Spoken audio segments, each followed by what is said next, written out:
Graça e paz, amém? Amém? Então, como o pastor já falou, o meu nome é Ariel, sou da Igreja Congregacional no bairro das Indústrias, sirvo na Missão Juvep, também estudei na Missão Juvep, depois comecei a trabalhar na Missão Juvep e estou lá desempenhando um papel, cuidando no relacionamento com os mantenedores da missão, com os mantenedores dos missionários, conversando, dando esse apoio, esse suporte para aqueles que estão no campo, aí desde 2015. Tem sido uma satisfação enorme Deus me colocar para exercer essa tarefa. E eu também desafio vocês, para quem não conhece a Missão Juvep, conhecer a Missão Juvep. A Missão Juvep, aqui em João Pessoa, ela é bem conhecida pelo seu seminário, né? O seminário da Missão Juvep. Porém, o seminário, ele é um departamento, digamos assim, uma igreja. Há uma igreja e há seus departamentos, departamento de jovens, por exemplo. Então, o seminário, ele é um departamento. E a Juvep, ela é uma agência missionária, aonde ela tem por finalidade a mobilização e o plantio da igreja no sertão. Sempre em janeiro, sempre em julho, acontece o nosso projeto missionário. E aqui temos jovens que já participaram do projeto missionário, até que já foram alunos do seminário. Então, para você que ainda não foi, eu desafio você a participar de um projeto missionário, dedicar 21 dias, onde você vai ter o privilégio, a oportunidade de você ver uma igreja nascendo, aonde você vai chegar numa cidade, você vai para plantar uma igreja, e quando você finaliza, está a igreja plantada e você ainda participa do primeiro culto que acontece ali naquela cidade. Agora, em janeiro, nesse exato momento, a gente plantou uma igreja em Ibimirim, Pernambuco. Mais uma igreja foi plantada para a glória de Deus e estamos aí há 42 anos fazendo esse trabalho. Obrigado. Estamos aí há 42 anos fazendo esse trabalho. A Juvep também, ela tem um Radical Sertão. O Radical Sertão, ele é um projeto missionário, porém um pouco mais extenso. Ele não dura 21 dias, mas ele dura 2 anos. Então você irá dedicar 2 anos da sua vida, aonde nesses 2 anos você vai ser um pioneiro. Porque o projeto radical, ele só acontece em comunidades aonde não tem igrejas evangélicas. Então você que participa de um Radical Sertão, você irá ser a pessoa que irá evangelizar os primeiros crentes daquela comunidade. Você irá discipular, você vai ver uma igreja nascendo, você vai ter a experiência que muitos missionários passam e vivem e têm a experiência. Então você tem essa experiência. Então conheça também e ore, para que, se Deus quiser lhe guiar, você está à disposição de dedicar 2 anos. Lembrando que dedicar 2 anos da vida em prol da obra missionária, você não está perdendo 2 anos da sua vida, que normalmente a gente tem a ideia que a partir do momento que eu paro 2 anos do que eu estou fazendo para me dedicar à obra missionária, é como se a minha vida tivesse parado. Pelo contrário, você está investindo 2 anos. Há um investimento, você volta diferente. E se voltar? E se voltar? Porque temos pessoas que tinham seu emprego, tudo ok, tudo certinho, passaram os 2 anos, logo em seguida foi-se embora, pediu demissão e seguiu a vida que Deus havia guiado. Então o projeto missionário também abre essas portas, para que Deus possa abrir os olhos e dar esse impulso, para que você possa ter a coragem de seguir, sabendo que Deus supre todas as necessidades. Deus cuida dos teus filhos. Também eu gostaria que vocês conhecessem um movimento que eu faço parte também, que é o movimento Vocare. O movimento Vocare, eu estava conversando com um pastor, ele surge no Congresso Brasileiro de Missões. Ele é um departamento da MTB, Associação de Missões Transculturais Brasileiras. E ele surge justamente com o propósito de envolver o jovem na missão de Deus. Envolver o jovem na missão de Deus, entendendo que se ele é salvo, e trazendo para nós aqui, se você é salvo, então você é um vocacionado. Se você entende que você não é vocacionado, significa que você ainda não entendeu se você é salvo ou não. Então o movimento Vocari traz essa percepção. Por quê? Porque Deus, da mesma forma que Ele vocaciona pessoas para ser pastores, para ser missionários, missionárias, Deus vocaciona pessoas para ser médicos, engenheiros, vendedores, para ser gari.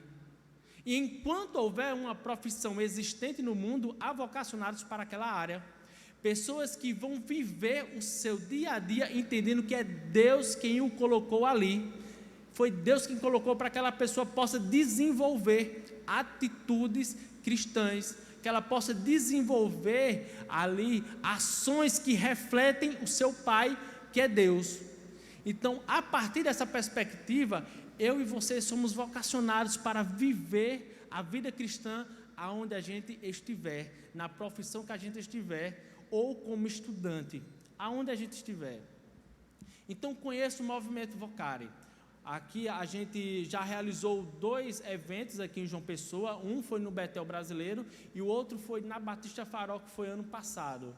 E a gente tem a oportunidade também de conhecer pessoas que vivem a sua vocação na sua profissão, que vivem a sua profissão na sua a sua vocação em sua profissão.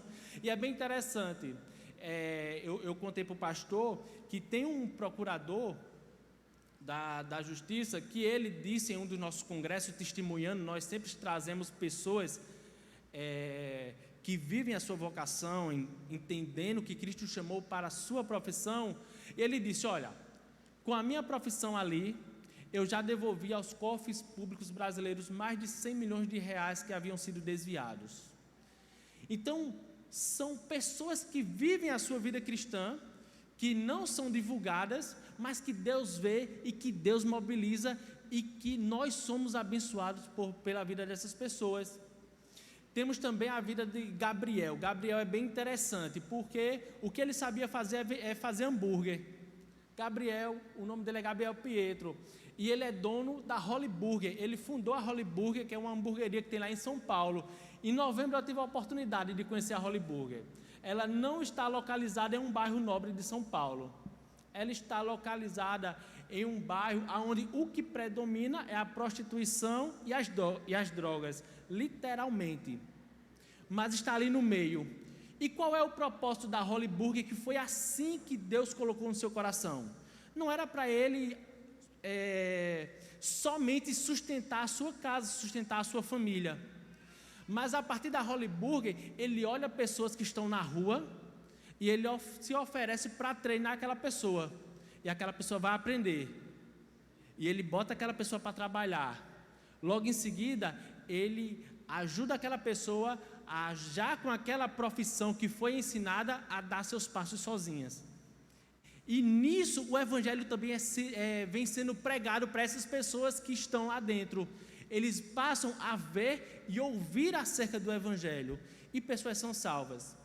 E através da Holy Burger, milhares de pessoas que já passaram por ali tiveram sua vida restauradas. E além disso, eles sustentam para mais de 40 missionários integralmente no campo missionário. Isso porque ele entendeu que o dom dele de fazer hambúrguer não era apenas para sustentar a sua casa, mas também para cuidar da obra missionária. Deus não o capacitou para que ele fosse para uma comunidade quilombola, tribo indígena, ou ir para um campo em outro país, mas Deus o capacitou para fazer hambúrgueres. E glória a Deus por isso, glória a Deus por isso. Então, isso pode acontecer comigo, com você. Muitas das vezes você pode pensar que você está desblocado por você ter dificuldade de falar na frente, de você ter dificuldade de preparar um sermão, ou de você não ter aquele desejo de ir para um seminário, mas você gosta muito de estudar e você quer, por exemplo, fazer direito, fazer medicina, ou você gosta de vender, você vai lá vender o produto. e você vai ser honesto diante da sua venda. Você vai ser um profissional que não visa de forma primária os recursos financeiros, mas você vai visar glorificar a Deus com a sua profissão. E é dessa forma que o Vocari trabalha o modo de pensar que nós esperamos que a juventude brasileira venha a ter. Porque eu lembro que quando era adolescente, quando alguém falava, Deus está me chamando para o ministério, eu sou vocacionado, eu só pensava que a pessoa ia ser pastor, ia ser missionário. Outra coisa estava totalmente fora dessa perspectiva de ser vocacionado. Mas, meus irmãos, Deus nos chamou para viver a vocação que Ele tem colocado hoje em nossas mãos. Não é que Ele irá colocar, mas é o que Ele tem colocado em nossas mãos hoje. O que é que você faz hoje? Você é um estudante? Então é ali que Deus quer que você viva a sua vocação hoje, mostrando para os outros que não conhecem a Deus, como é que um estudante, filho de Deus, vive o seu dia a dia na escola. Se é na faculdade, da mesma forma. Se é no trabalho, da mesma forma. É interessante, essa semana eu estava conversando com minha esposa e ela contou algo que aconteceu no trabalho dela. Ela é médica auditora de um hospital aqui em João Pessoa. E a diretoria daquele hospital pediu para que ela autorizasse uma cirurgia aonde não estava dentro dos requisitos da organização que diz se aquilo é correto ou não. E ela disse, eu não vou autorizar isso. Aí o chefe dela fez, mas não é eu que estou pedindo, é a diretoria do hospital que está mandando. Ela fez, pois pode dizer para eles que eu não vou autorizar. Há consequências nisso? Pode haver uma demissão, pode haver, mas mais importante é agradar a Deus. Mais importante é entender que Deus cuida daqueles que fazem a vontade de Deus. E nós precisamos compreender isso. E a gente vai poder observar aqui nesta noite, nesse momento, missões urbanas e o chamado ao arrependimento. Missões urbanas e o chamado ao arrependimento. E eu convido vocês a abrir suas Bíblias em Atos capítulo 17.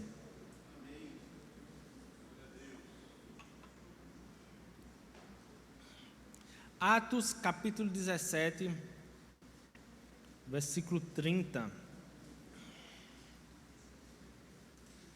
Então, serei bem direto aqui no que diz respeito a missões urbanas, por entender que essa é uma nomenclatura que visa trazer uma diferenciação na abordagem quando o propósito é a evangelização.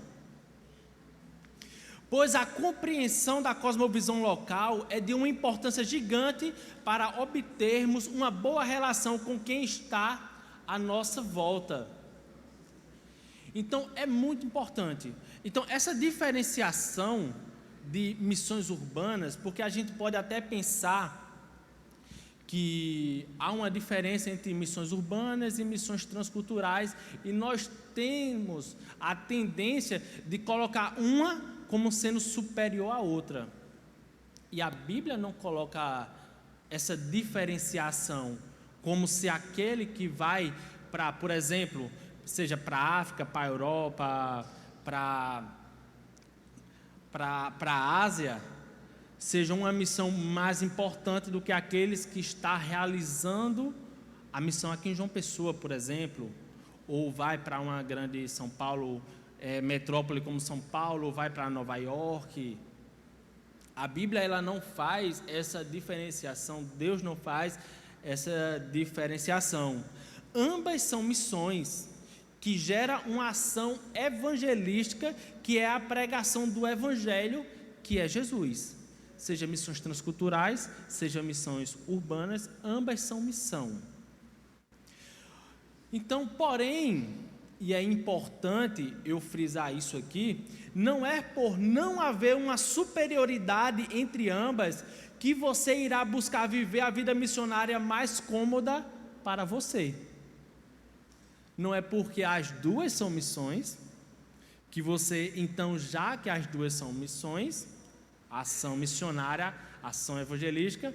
Então eu vou escolher o que é mais cômodo para mim. E por mais que você não pense dessa forma, pode acontecer de você tomar uma decisão baseado nisso.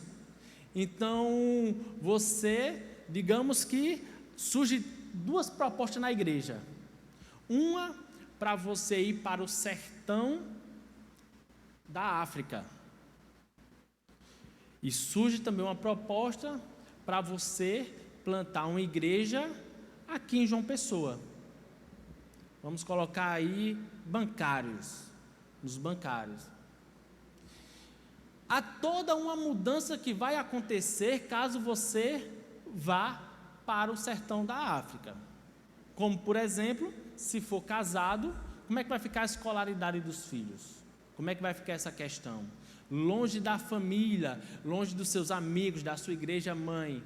Como é que vai acontecer se você ficar doente? Como é que aqui é a saúde lá? Como é que é o ensino lá?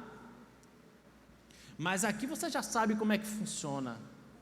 Você sabe onde estão os hospitais, sabe que aqui é mais desenvolvido. Então você pode acabar orando de forma intencional, buscando o seu conforto, buscando aquilo que é melhor para você e para a sua família. Então nós não podemos ter esse sentimento. Por mais que ambas sejam missões, nós não podemos ter esse sentimento. Nós precisamos ter em nosso coração o sentimento de estar a dispor para onde Deus quiser nos levar. E é esse sentimento que nós devemos ter. E nós oramos pedindo a vontade de Deus. Porque o local mais seguro para que eu e você possa estar é aonde é a vontade de Deus para a minha e para a sua vida. Esse é o local mais seguro. E a gente precisa entender isso. Então, uma definição que eu acho bem interessante acerca de missões urbanas é a seguinte: missões urbanas é um esforço para estabelecer princípios missiológicos claros para o ambiente de grandes cidades, quer seja numa missão local, quer seja numa missão transcultural, entendendo que todo campo é campo de Deus. Quem traz essa definição é o pastor Iago Martins. Por que missão urbana local e transcultural? Porque a gente tende a pensar, quando a gente pensa em missões urbanas, é olhar apenas aqui para João Pessoa, para a nossa cidade já desenvolvida. E nos esquecemos também, e aí é que está também uma questão, se você pensa, Deus, o Senhor me chamou para missões urbanas, então me usa em missões urbanas. Deus pode lhe levar para um outro país, para uma cidade, uma metrópole de um outro país, e lá será missões urbanas também. Não é apenas aqui em João Pessoa, mas a gente precisa entender numa dimensão ampla. A missão de Deus precisa ser observada numa visão ampla. Porque quando Jesus falou ali em Mateus 28, a partir do versículo 18, e de fazer, toda autoridade me foi dada nos céus e na terra, portanto vão e façam discípulos de todas as nações. Ali é uma ordem ampla. Deus ele não está especificando local, Ele não está distribuindo os discípulos para localidades diferentes. Você vai pela direita, você vai pela esquerda, você vai por aqui. Essa é a forma estratégica melhor. Jesus não faz isso. A estratégia de Deus para alcançar o mundo é vão, acabou-se. Então a gente precisa pensar missões com esse olhar amplo, porque a partir do momento que nós pensamos e olhamos missões com esse olhar amplo, nós estaremos com os nossos olhos, corações e ouvidos a dispor da vontade de Deus. Não haverá lugar onde meus olhos vão brilhar por comodismo, pelo contrário, ele irá brilhar aonde tiver pecadores que precisam da salvação. Em nosso dia a dia, enquanto vida tivermos, precisamos nos mover com ações intencionais para que perdidos possam conhecer a Cristo. E a gente vai poder observar na vida do apóstolo Paulo como esse sentimento de viver Cristo em sua vida impactou a vida das pessoas por onde ele passava. A gente vai poder observar em Atos capítulo 17 como o apóstolo Paulo era intencional na sua ação.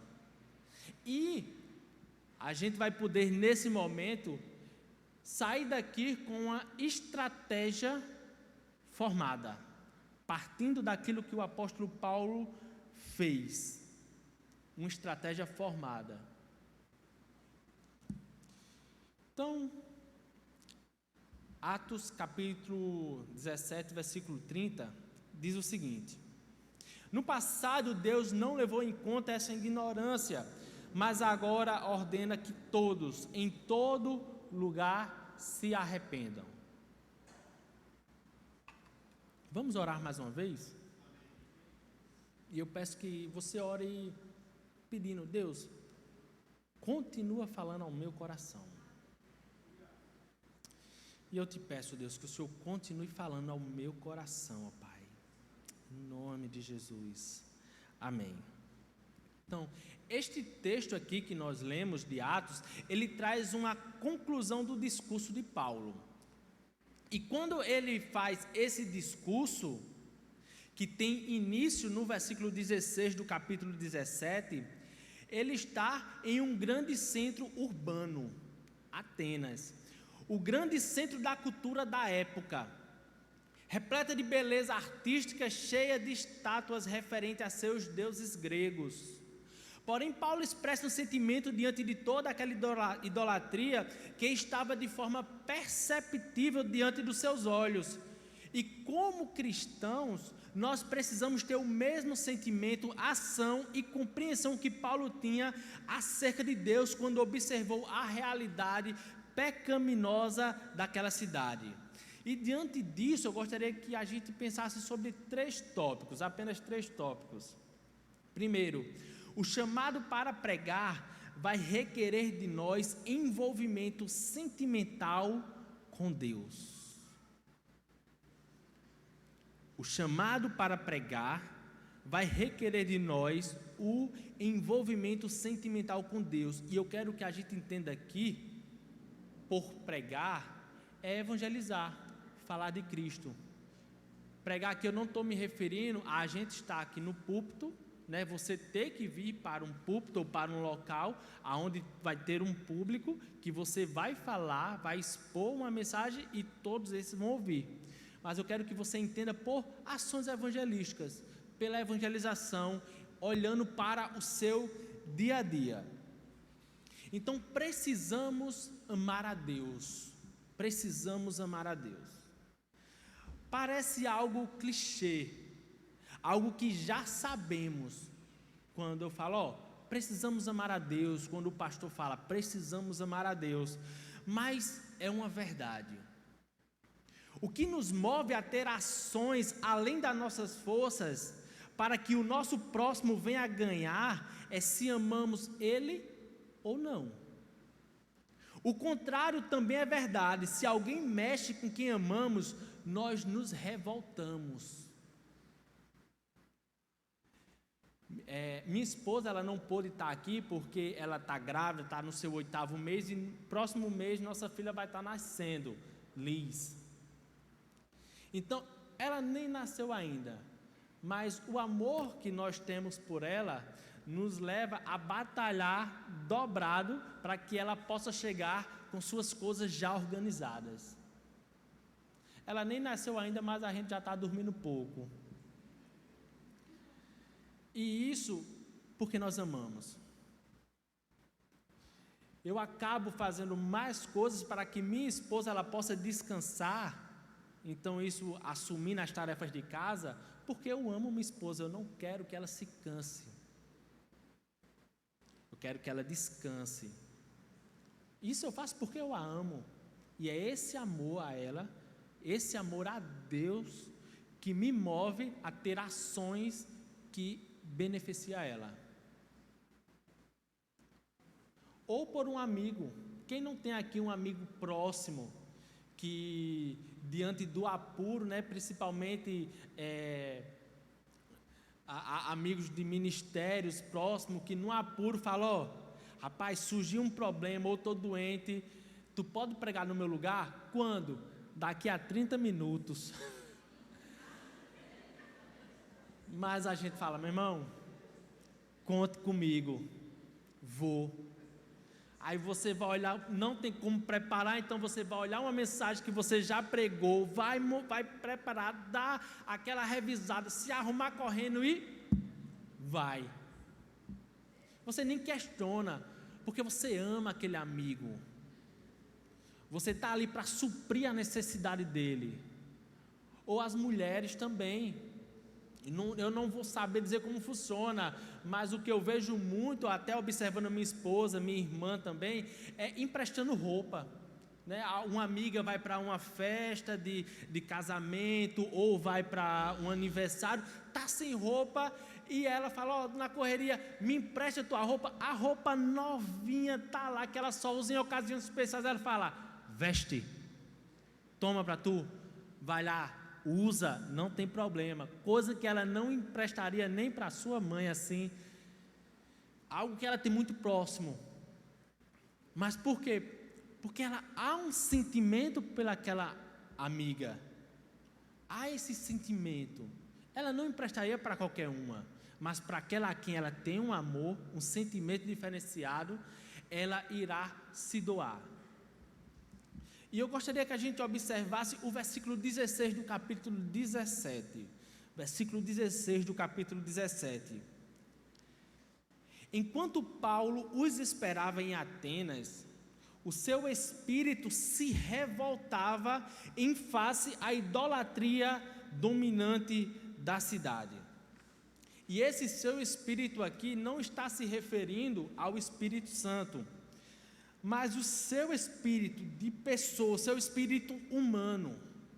Ele ficou profundamente revoltado por ver a cidade inteira devotada a deuses falsos, em ver criação de Deus ali adorando a outros deuses que não era o Deus verdadeiro.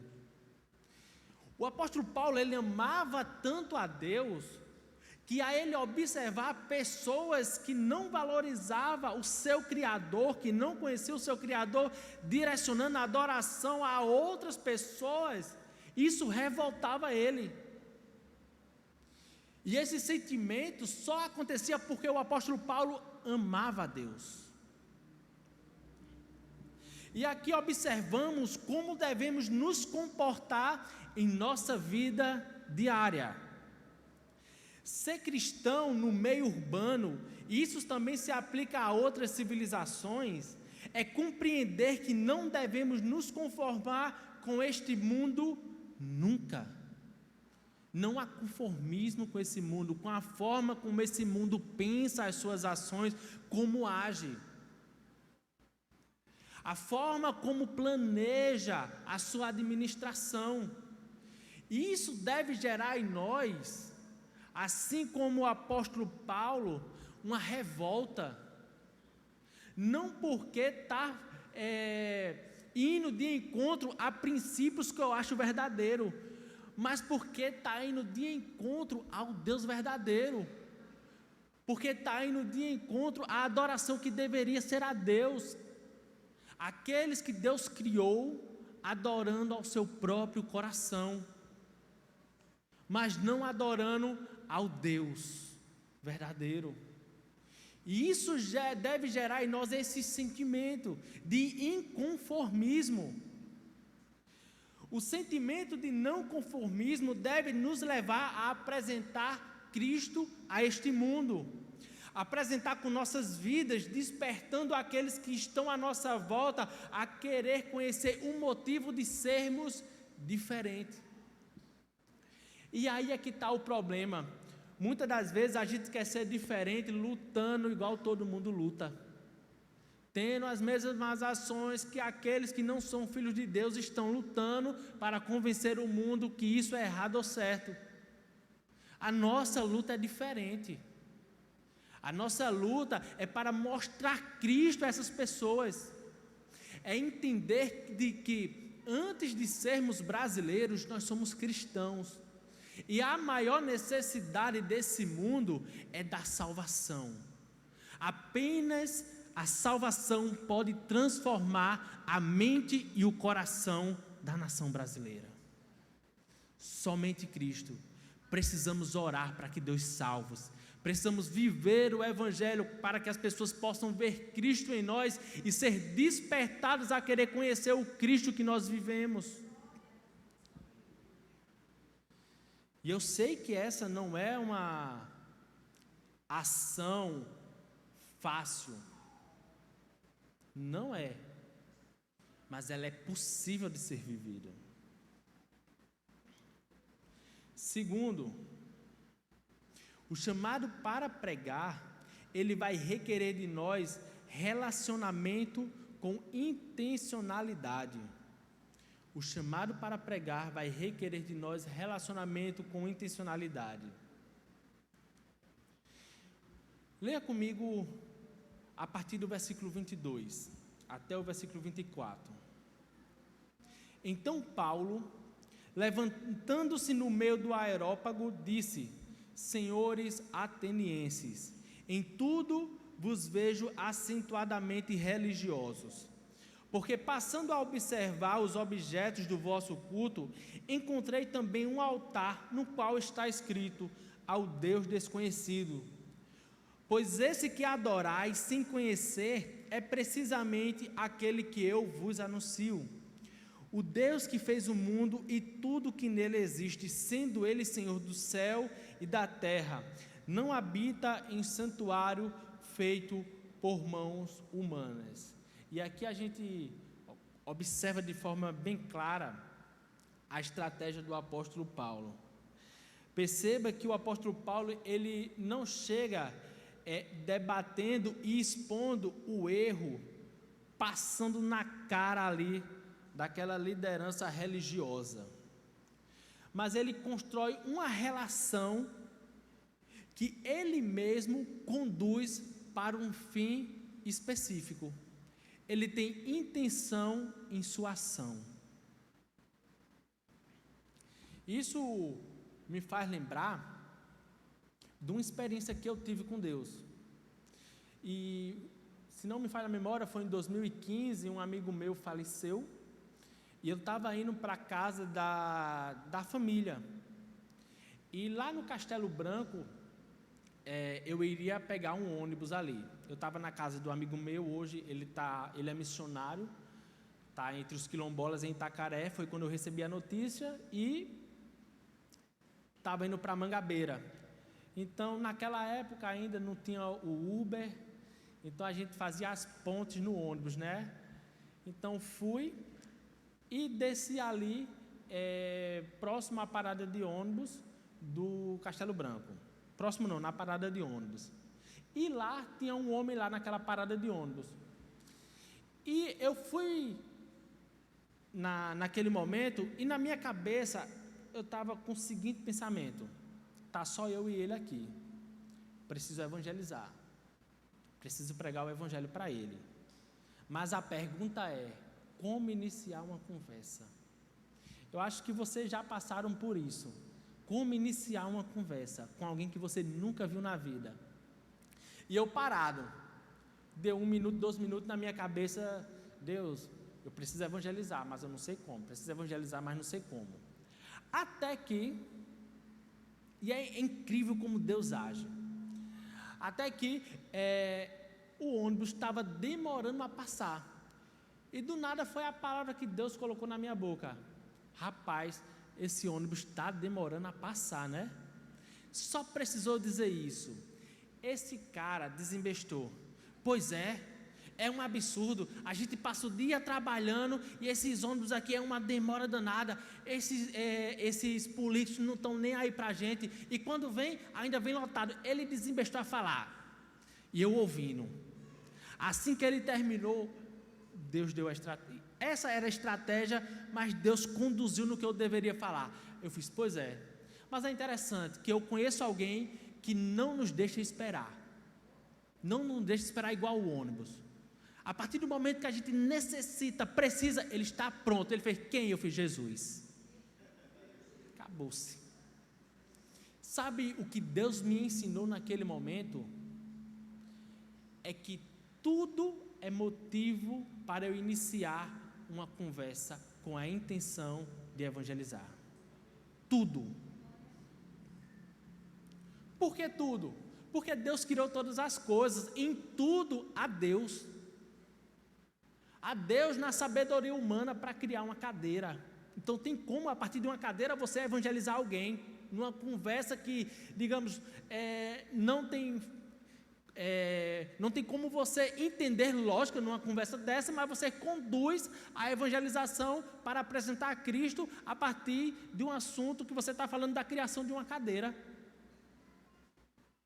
E nós precisamos entender isso e ser intencionais em nossas ações. Aí, a partir daí, eu comecei a observar de alguns projetos que eu participei, projeto missionário, é que a gente começava a evangelizar, a gente começava a conversar com aquela pessoa e, num determinado momento, falava, agora vamos para o que interessa, e a gente ia ali apresentar Cristo. E aquele momento antes, será que não era importante?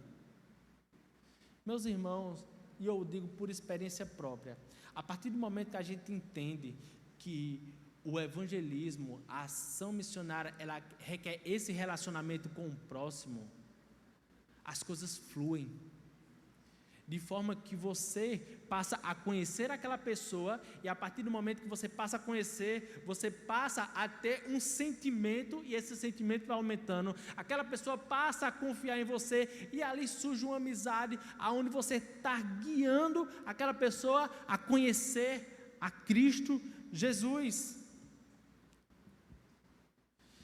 Precisamos ser intencionais em nossas amizades. Sabe por que na maioria das vezes, ou sempre, quando paramos para conversar com nossos amigos não cristãos, nós não evangelizamos? Porque nós não temos essa intenção. Infelizmente, essa é a realidade, nós não temos essa intenção. Pois a intenção é ter uma conversa boa, aonde, ao acabar, os dois possam ir para os seus destinos, satisfeitos que tiveram uma conversa boa, tranquila. Mas nós precisamos, assim como o apóstolo Paulo, ser intencionais em tudo. Se é na nossa amizade conversando, é sabendo aonde eu quero chegar. Não, mas aí eu quero, digamos, eu estou construindo uma amizade agora, e eu tenho um tempo, eu não estou num projeto missionário de curto tempo, então eu tenho um tempo, eu tenho aí, só Deus sabe o tempo que eu vou estar com essa pessoa, seja 1 ano, 2 anos, no ambiente de escola, faculdade, trabalho. Mas você constrói uma amizade aonde você vai colocando passo a passo, apresentando Cristo, mostrando Cristo para aquela pessoa, conversando, tendo a intenção de evangelizar dia a dia. Precisamos ter intenções em nossos relacionamentos. E o apóstolo Paulo, quando você começa a ler o capítulo 17, e você observa, ele sai construindo isso. Ele sai construindo. Ele sabe que o que aqueles religiosos debatem é sobre os deuses. Então ele observa, ele não chega como o Senhor sabe tudo. E ele sabia. Mas ele não chega, ele chega como servo. Ele chega ali como servo de Deus. E ali ele constrói aquela conversa. Ele conversa com aqueles líderes, ele fala, aí ele observa uma estátua ali ao Deus desconhecido, e ele volta, a sua intenção, ele agora encontra ali, meu ponto agora é esse, então eu preciso caminhar para cá, mostrar, eu preciso falar desse Deus desconhecido, porque o apóstolo Paulo, ele poderia seguir vários caminhos, mas ele viu que naquele ponto ali havia uma estátua e escrito lá ao Deus desconhecido. Então ele fez, eu vou caminhar para falar desse Deus. E foi isso que ele fez.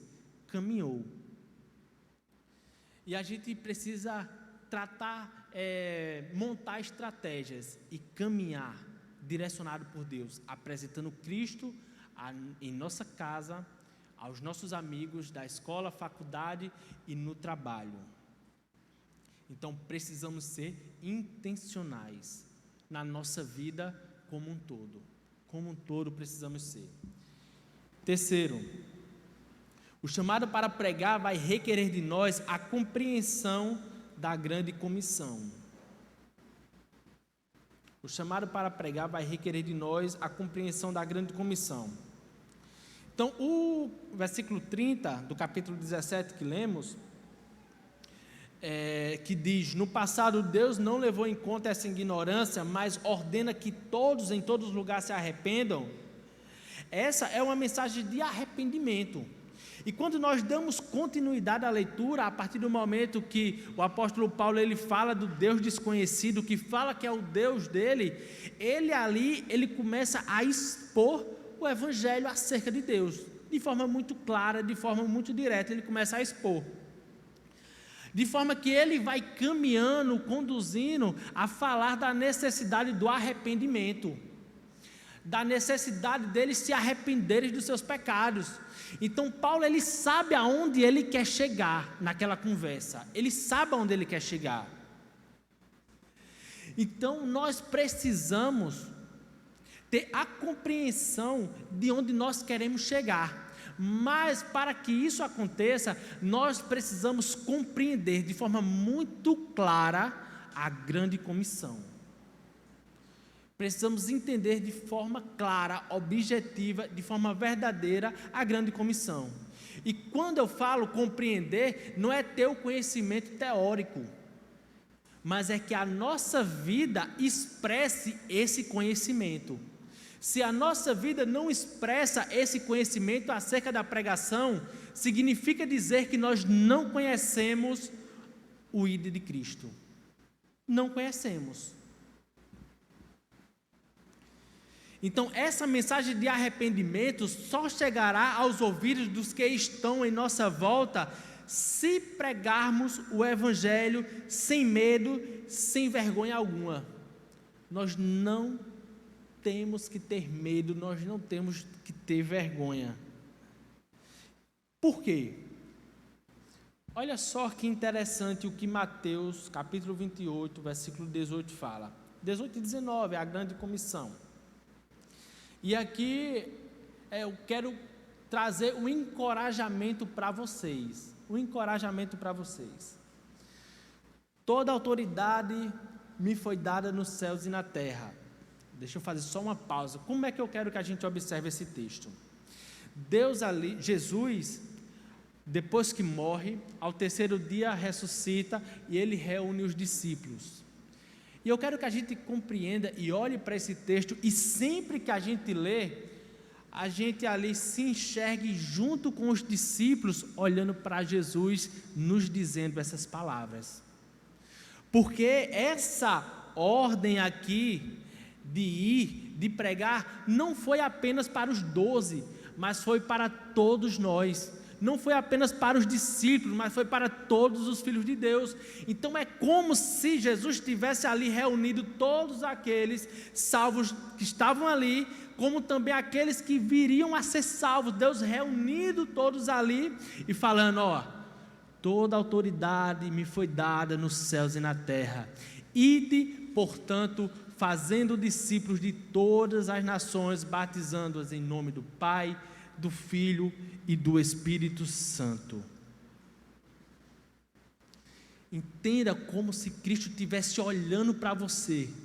E eu creio que nos seus olhos, nos olhos de Cristo, Ele também me enxergava e lhe enxergava ali, dizendo: vá, Ariel, faça discípulos. Mas o que Ele coloca antes do id é muito importante. Toda autoridade me foi dada nos céus e na terra.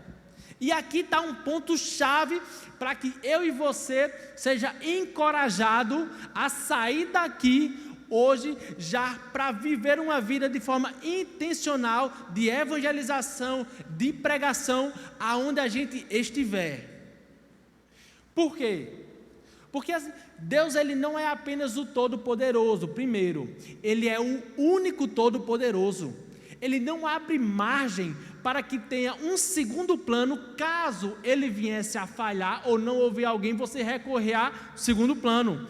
Não tem segundo plano, pois só há um Deus, só há um Todo-Poderoso, e é Ele. E por Ele ser esse único Todo-Poderoso, e no versículo 20, ele fala que vai estar conosco, que estar conosco quer dizer, Ele estar conosco todos os dias da nossa vida. Então, não existe, observe, não existe ação missionária falha. Não existe ação missionária. Nunca houve na história da igreja uma ação evangelística que tenha dado errado. Aí você pode pensar, não, mas missionário, o Jim Elliot e sua equipe ali morreram quando foram pregar para os índios, mas as suas esposas foram, e o evangelho foi pregado ali. Não foi em vão a ida deles, não houve um erro em eles ter ido e morrido, não aconteceu erro, nada aconteceu de errado, Deus estava conduzindo. Tem um livro bem interessante, que o nome do livro é A Grande Omissão. Esse livro é escrito por Steven Sate. Steven Sate, ele é filho de um dos missionários que estavam com Jim Elliot quando morreram ali, quando foram evangelizar aquela tribo indígena. E quando eu comecei a ler o a dedicatória do livro, eu já me espantei, porque ele começa da seguinte forma, ele fala, eu dedico esse livro, e isso eu não esqueço nunca, eu dedico esse livro, aí ele fala o nome do indígena, eu dedico esse livro a ele, meu pai, que tirou a vida do meu pai, mas que me deu para ser o meu pai aqui na terra. Então, aquele índio a quem ele estava dedicando o livro foi quem matou o seu pai, mas por Deus ter salvado, Deus fez daquele índio que havia matado o pai dele como o pai que o criou, e ele reconhecia isso. Deus restaura sentimento, Deus que cuida, Deus que usa de meios não imaginados por nós para realizar a sua obra missionária. Então, não há ação missionária falha, porque o Todo-Poderoso está com a gente. Deus nos manda pregar, Ele não nos manda salvar. A gente acha que é falha porque as pessoas não se convertem muitas das vezes quando pregamos, e a gente, não deu errado, Deus mandou a gente pregar, ide e pregai. E é interessante a gente pensar que a palavra, ela não volta vazia, mesmo quando nós saímos da presença da pessoa que nós evangelizamos, e nós seguimos a nossa vida, a palavra fica fazendo morada, e no tempo certo, no tempo de Deus, Deus irá salvar, não há ação missionária falha. Então saia para pregar sem medo algum de dar errado. Não, mas há missionários morrendo lá na Ásia, há missionários morrendo em países perseguidos, mas há igrejas sendo plantadas e cristãos sendo salvos lá, porque não há ação missionária falha, que deu errado, não há, porque não é algo realizado por mãos humanas, mas é realizado pelo Deus Altíssimo, que controla todas as coisas. É Deus que impulsiona a sua igreja para ir e pregar, e Deus finaliza essa ação salvando pessoas. E isso é incrível, Deus nos usar para salvar vidas, é um privilégio, E eu concluo essa mensagem encorajando vocês e trazendo um desafio também. Em novembro do ano passado eu participei do Congresso Brasileiro de Missões, e Ronaldo Lidório, quando ele estava pregando, ele nos fez o seguinte desafio, e eu trouxe esse desafio, eu abracei esse desafio, e agora eu também passo para vocês, espero que vocês abracem esse desafio. E que desafio é esse? Orar, todo dia, constantemente. Você está indo no supermercado, ore por isso que eu vou falar. Você está em casa, ore por isso. Você está indo trabalhar, seja no carro, na moto, no ônibus, ore por isso. E ele disse o seguinte, acerca da evangelização, da pregação, ele nos desafiou dizendo, ore a Deus diariamente, pedindo para que Deus lhe dê coragem para pregar, ousadia para pregar e intrepidez para pregar. E eu tenho orado diariamente, Deus, me dá coragem, porque se Deus não me der coragem, eu não vou conseguir gerar coragem em meu coração para pregar o Evangelho. Isso é uma ação de Deus, e nós precisamos pedir para que Deus nos dê coragem. E muitas das vezes, ou na maioria das vezes, nos falta coragem para pregar, para evangelizar, porque nós não oramos por isso. Nós não oramos. Então, ore a Deus. Peça, Deus, me dá coragem para pregar, para evangelizar. Me dá ousadia para evangelizar. Me dá intrepidez para pregar a Tua palavra. Ore por isso, diariamente, constantemente, para que Deus possa encher o seu coração, para que Ele possa encher o meu coração e que a gente possa pregar a palavra, sendo intencional em nossas ações, sabendo que ao estar me relacionando com o meu colega, com o meu amigo, eu tenho a intenção de evangelizar, eu tenho um ponto que eu quero chegar. Aquela conversa não é uma conversa embaraçosa, onde a gente chega ali, não há intenção nenhuma, apenas da gente compartilhar aquilo que está no nosso dia a dia, e depois a gente vai para casa e acabou-se. Não, eu tenho intenções, minhas intenções é Cristo, é apresentar Cristo. Então eu estou ali conversando, mas teu Deus me guia, e eu vou olhando aquela conversa, e eu vou falando, compartilhando, conversando com Ele, mas conduzindo aquela conversa, mostrando Cristo para Ele. E você vai ver como Deus irá lhe usar na pregação do Evangelho. Foi assim que o apóstolo Paulo caminhou. Ele chegou, observou, conversou dentro do que aqueles líderes religiosos discutiam ali, observou o Deus desconhecido ali, e ele caminhou para falar, e a partir daquele momento ele destrinchou com o Evangelho, até chegar trazendo a importância do arrependimento para aqueles líderes. Então que eu e você, a partir de hoje, nós possamos ser intencionais nas nossas ações, buscando apresentar Cristo para aquele que estiver perto da gente, e para aquele que não estiver, que a gente também chegue junto para apresentar Cristo. Vamos orar? Deus, te agradeço, ó Pai, pela vida de cada jovem e adolescente que está aqui. Te agradeço, ó Deus, porque o Senhor nos salvou, ó Pai. Te agradeço porque o Senhor tem nos sustentado, ó Deus. E eu te peço, ó Pai, te peço que o Senhor possa, ó Pai, gerar em nós coragem para pregar a Tua palavra, ousadia para pregar a Tua palavra, intrepidez para pregar a Tua palavra, ó Deus. Que nós possamos, ó Deus, amar ao Senhor, ó Deus, e esse sentimento possa também nos mover a ser inconformados, ó Deus, com esse mundo que está distante de Ti, e buscar mostrar o Senhor para esse mundo, ó Pai. Deus, eu te peço, ó Pai, te peço que possamos, ó Pai, sair daqui, ó Deus, cheios de Ti, ó Pai, sair daqui amando mais o Senhor, ó Deus, sair daqui mais crente do que quando entramos, ó Pai, e que possamos viver a Tua palavra, ó Deus, diariamente, ó Deus, e que as pessoas possam querer conhecer a Cristo a partir das nossas vidas, ó Pai, e nós estaremos ali também para apresentar para aqueles que se achegarem a nós querendo Te conhecer, ó Deus. E é assim que eu Te oro, te pedindo que o Senhor nos conduza dentro da Tua vontade para o louvor da Tua glória, em nome de Jesus.